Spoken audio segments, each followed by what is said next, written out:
Well, where is this function increasing? Where is it decreasing? Let's just be real honest. This one's going to be an easier one, and we know it from the very beginning. This is what this graph looks like. Woo, that was a loud marker. Sorry about that. All right, here we go. Final answer. You haven't done anything, Mr. Reader. I know. Don't worry, we'll get there. Final answer. There are no critical numbers. I'm abbreviating drastically. Interval of increase, not happening. Decrease, this function is decreasing from negative infinity to infinity, and there are no maximums and minimums. No maxes and mins. Maxes and mins. There we go. All right, no maxes and minimums because we don't have critical numbers. And also, we know what the graph looks like. We have this. But now let's do this with calculus. So here goes. Let's find the derivative of negative x, which would be negative 1. Then we will set negative 1 equal to 0.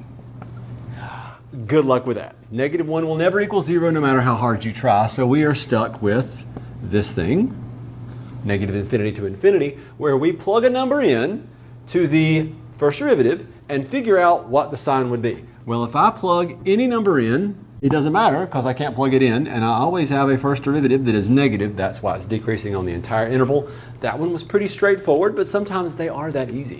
So let's do a harder one. It's piecewise function. So let's erase.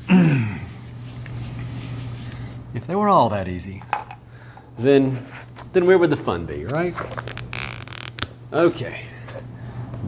4 minus x squared for x less than or equal to 2. And for x greater than 2, we have this situation right here. All right. So we want to know everywhere that the derivative equals 0 or everywhere that the derivative doesn't exist. So first of all, I want to determine if this function is even continuous. And we're going to find that out. Now, the official way to do it is find the limit from the left and the limit from the right. In our head, real fast though. Plug in a 2, you get 0. Plug in a 2, you get 0. The function is continuous. If this was a free response question, then you would need to demonstrate it this way. The limit as x approaches 2 from the left of our function is equal to the limit as x approaches 2 from the right of our function. Don't forget that part. It's important. We need to know what function we're talking about, even though it's the only one in the problem. And that is itself equal to 0. They are the same, okay? I'm going to erase that. If you wrote it, fine. If you didn't, fine. But we just determined continuity. Just good to know. I like to know that it's continuous. The function is indeed continuous. Therefore, we have the option, potentially, of differentiability.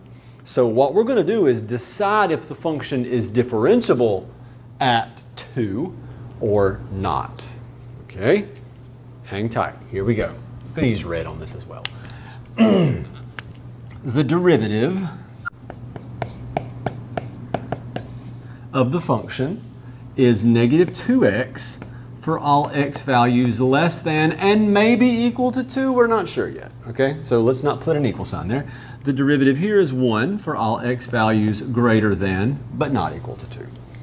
All right, I don't know if the function has a derivative, if the function is differentiable at 2, unless we play with a really old formula that looks like this.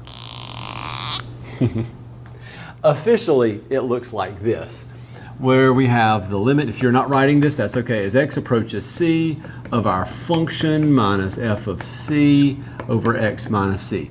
This is slope at a point, and if we're going to have slope at a point, then this has to exist, which means the slope from the left had better equal the slope from the right.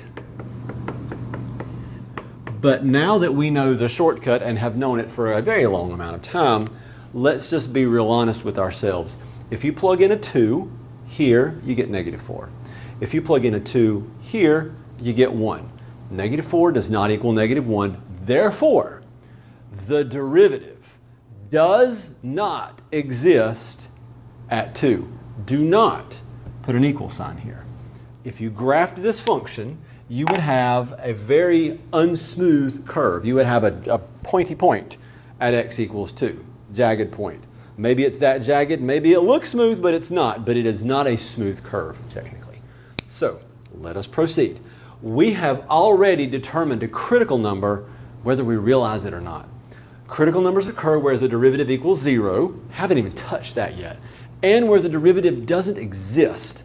The derivative does not exist at x equals 2. X equals 2, and I'm just going to put f prime does not exist.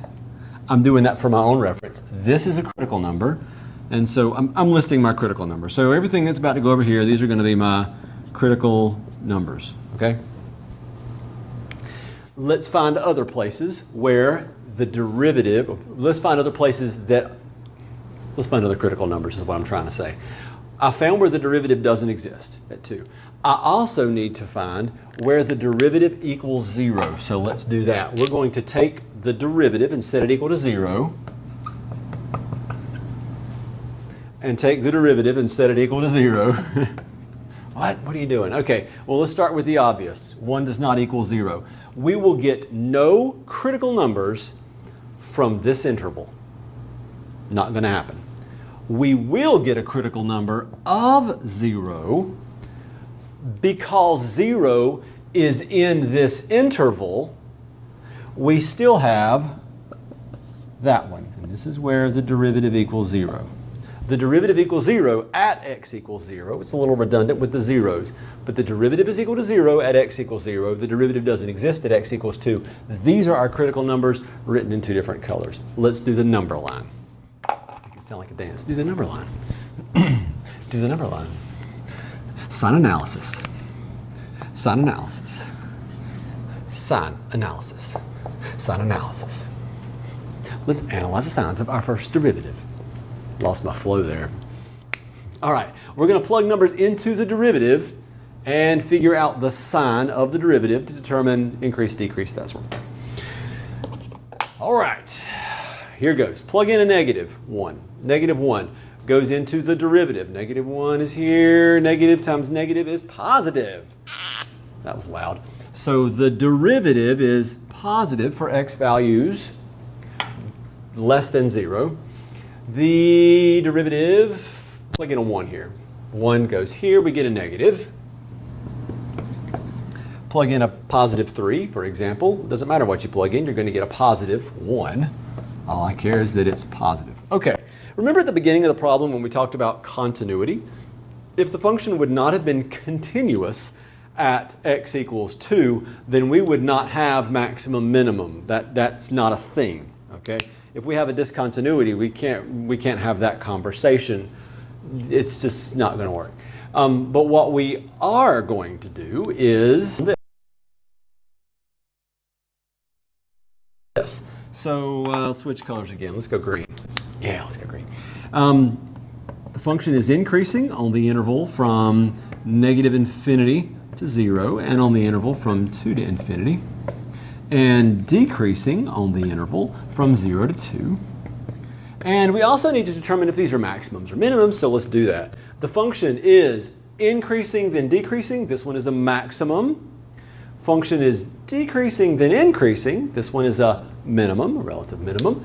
And that is that. Let me write that down.